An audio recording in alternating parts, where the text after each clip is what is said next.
Good morning students. मैं Indu Aseri, associate professor, government college Abu Road से। आज हम एक महत्वपूर्ण विषय पर चर्चा करेंगे और हमारा विषय है उपभोग के संदर्भ में हम उपभोग फलन की बात करेंगे। किसी भी देश में कुल उपभोग मुख्य रूप से सकल राष्ट्रीय आय पर निर्भर करता है।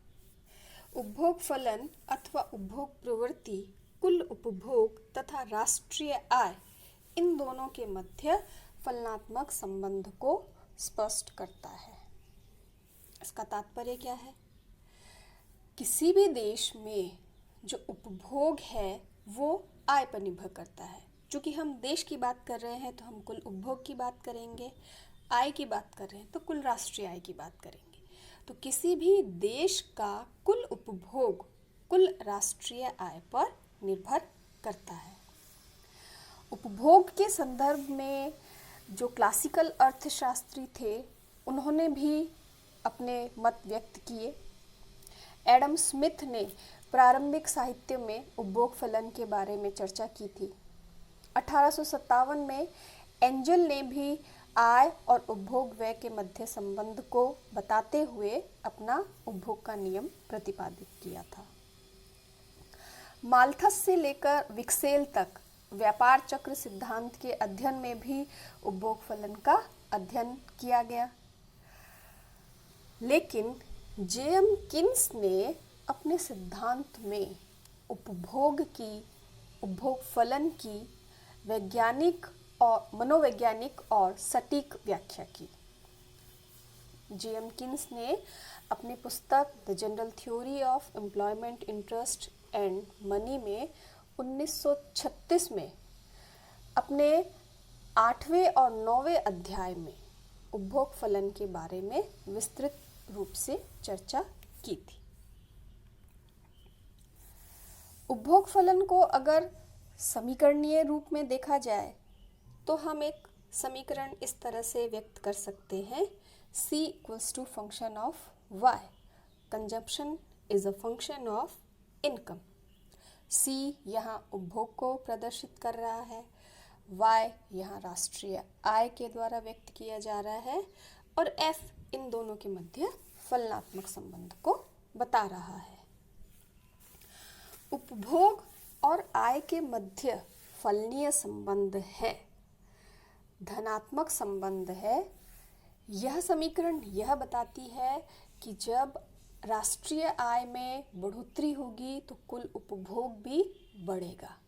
अगर राष्ट्रीय आय घट जाएगी तो कुल उपभोग भी घटेगा। लेकिन राष्ट्रीय आय में जिस अनुपात में वृद्धि होती है उपभोग में उसी अनुपात में वृद्धि नहीं होती है। अलग अलग आय के स्तरों पर उपभोग में जो वृद्धि है वह भी अलग अलग तरह से होगी। हम ये जानते हैं कि जो आय है वो 2 भागों में बंट सकती है। जो अगर हम व्यक्तिगत आय की भी बात करें तो एक व्यक्ति के पास जो उपभोग योग्य आय आती है उसमें से व्यक्ति अगर उपभोग कर ले उसके बाद जो शेष राशि रहेगी उसे वो बचाएगा। इसलिए हम y equals to C plus S करते हैं। यही हमारी कुल राष्ट्रीय आय के संदर्भ में भी होगा कि कुल आय जो है उसमें से अगर उपभोग राशि जो भी कुल उपभोग किया गया है उसे घटा दिया जाए तो बचत की प्राप्ति हो जाती है। तो इसे हमने समीकरण के रूप में व्यक्त किया है।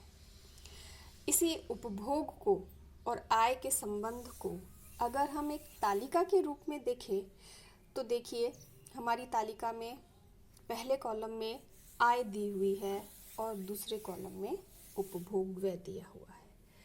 अगर आय 0 है, हम यहाँ करोड़ों में आय ले रहे हैं, देश की आय की चर्चा की जा रही है, तो अगर देश की आय 0 है तो भी देश में ये तो है नहीं कि लोग भूखे मरेंगे, उपभोग तो होगा ही। तो वो उपभोग 70 करोड़ का है। देश की आय 100 करोड़ होती है तो उपभोग 140 करोड़ है। देश की आय बढ़ती है 200 करोड़ होती है तो उपभोग 210 है। देश की आय बढ़ती जा रही है और उपभोग भी बढ़ रहा है, लेकिन इनकम जिस अनुपात में बढ़ रही है उपभोग उससे कम बढ़ रहा है। आय 100 करोड़ बढ़ रही है तो हमारे उपभोग में वृद्धि जो है वो 70 करोड़ की हो रही है। इसी को अगर हम रेखा चित्र के रूप में देखें तो देखिए, एक्स अक्ष पे हमने आय को लिया है और वाई अक्ष पर हमने उपभोग को लिया है। जो हमारी ओ वाई रेखा है वह राष्ट्रीय आय को बता रही है और C = A+B रेखा हमारे उपभोग को प्रदर्शित कर रही है, देश के कुल उपभोग को प्रदर्शित कर रही है।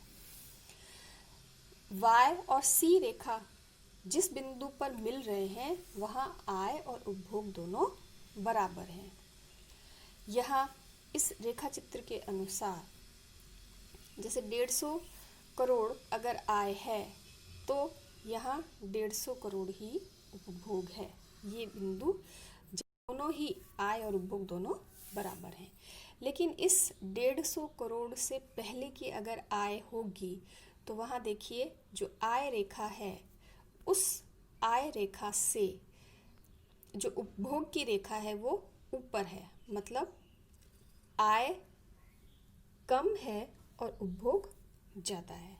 जबकि इस 150 करोड़ के पॉइंट से बाद की रेखा को देखा जाए तो उपभोग कम है और आय ज़्यादा है। ये हमने तालिका में भी देखा था। अगर हम बचत को भी साथ में देखना चाहें तो यहाँ देख सकते हैं हम OY आय वाली रेखा है, CC1 उपभोग रेखा है।